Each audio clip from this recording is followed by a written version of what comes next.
Welcome back to another episode of Positive Solutions for Life. I'm Peggy Meyer.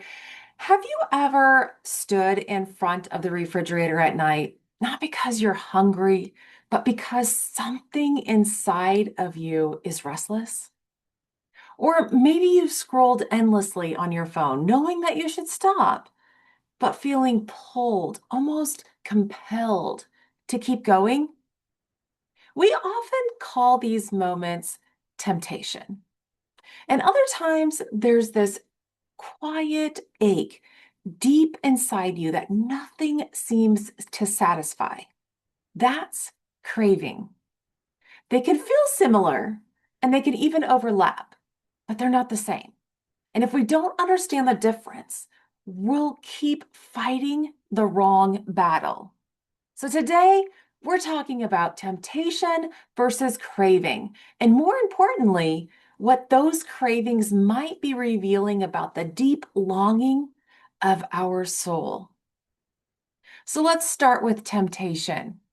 By definition, temptation is the desire to do something, especially something wrong or unwise. Biblically, temptation is described as an enticement or lure, an invitation to act against God's will.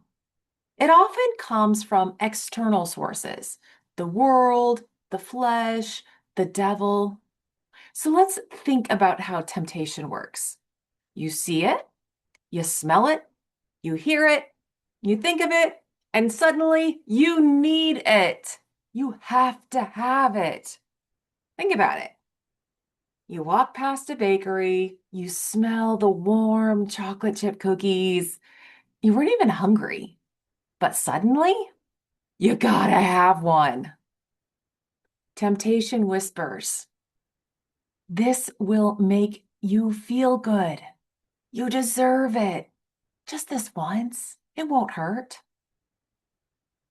Temptation is deceptive.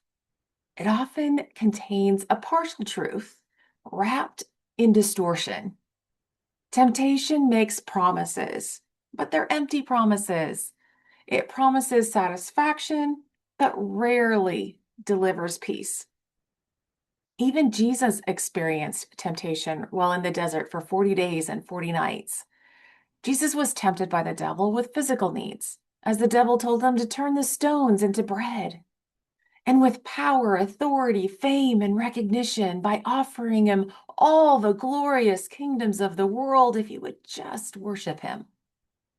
Jesus was tempted, not because he was weak, but because temptation itself is part of the human experience.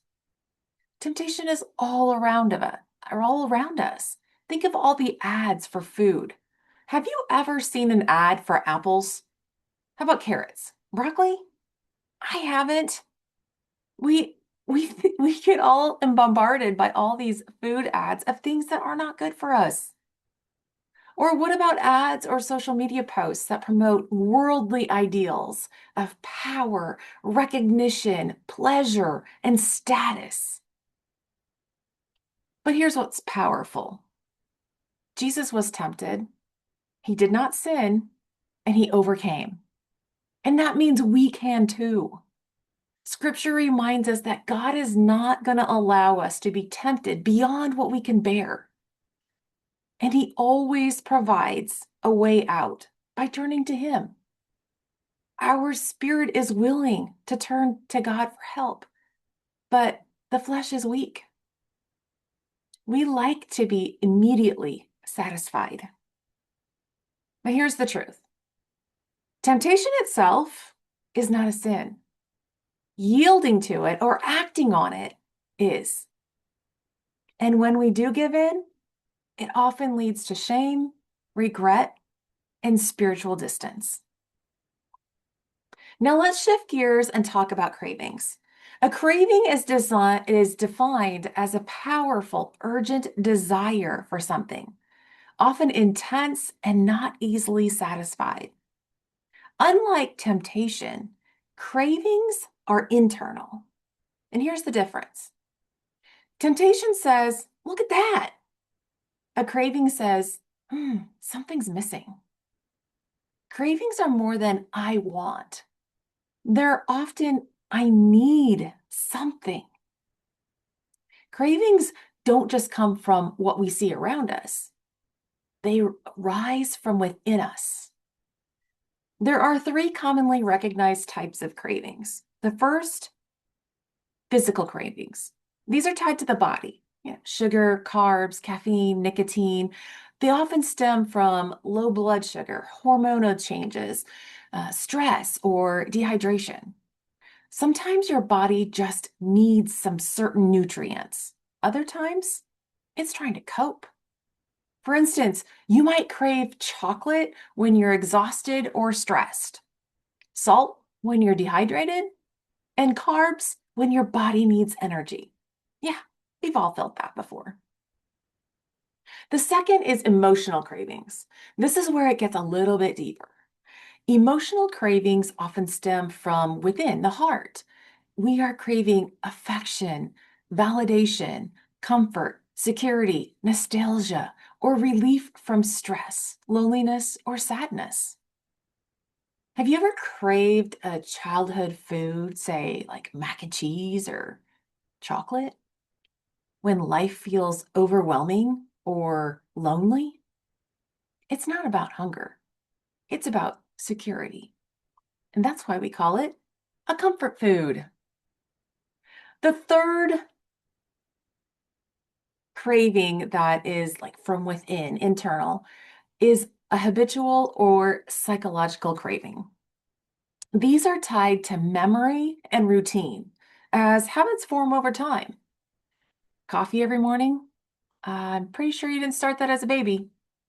Checking your phone without thinking? How about getting pop candy or popcorn at a sporting event or a movie? Ice cream after dinner, anyone? Or maybe you crave a cigarette when stressed or a glass of wine at 5 o'clock. These are all memory and routines, habits that are formed over time. They promise comfort because we like familiar. We like a routine, but they only deliver short-term satisfaction, often with long-term consequences. Cravings are not always about what you want. They're often about what you lack. So here's when things get really interesting. Not all cravings are bad. Sometimes what we label as a craving is actually a spiritual yearning, a longing. It isn't a passive wanting. The Bible describes yearning as a deep soul level hunger, a longing for something more. And there's a difference between craving sugar and craving significance, a difference between craving attention and craving to be seen by God, a difference between craving success and craving purpose. Many of our cravings of the flesh are misplaced attempts to fill a spiritual ache. This yearning could be a deep soul level hunger for God's presence or to feel his unconditional love, a desire for righteousness, or a longing for something more, something eternal. Jesus himself said, "Blessed are those who hunger and thirst for righteousness, for they will be filled." That tells us something powerful. We were created to crave. Cravings are not the enemy. They're the indicators. They reveal our incompleteness.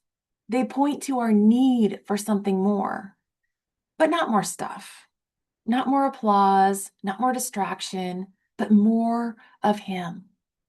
The problem is, we often try to satisfy a spiritual hunger with physical substitutes. So let's make this a little bit more practical and turn it into a real life example. You scroll social media, you see someone's success, oh, you feel the pull. That could be temptation to compare, to envy, to chase status, to be jealous. But underneath that temptation might be a craving. I want to matter. I want to feel valuable, purposeful, fulfilled. See the difference? Temptation is the surface lure. Craving is a deeper hunger. So let's review the difference between temptation and craving again. Temptation pulls you outward towards something that looks good. Craving pulls you inward towards something that feels like it's missing. Temptation says, take or do this now. Craving says, there has to be more to this. And why does that matter? This difference? If we treat cravings like temptations, we're just going to white knuckle behavior change and wonder why it's not working. If we treat temptations like cravings, we'll try to soothe what needs to be resisted. Discernment is everything. So ask yourself, is this coming from outside of me? Or is this revealing something inside of me? Temptations will come, but you don't have to act on them. Because if you do, it can lead to shame, sin, suffering. Cravings will arise, but when they're understood, they may be pointing you somewhere deeper and can lead you to a closer connection with God. So here's the invitation as we wrap up today. The next time you feel a craving or are tempted, don't immediately silence it. Don't shame it. Don't rush to fill it or numb it. Pause. Ask, what is this really about? What is my heart, my soul really longing for? Because the deepest cravings are not meant to be ignored. They're meant to be fulfilled by the one who created us with them. If this resonated with you, take a moment today and just notice, what are you tempted by? What are you craving? And what might God be inviting you into? This is where growth happens. This is where freedom begins. And this is how we transform from the inside out.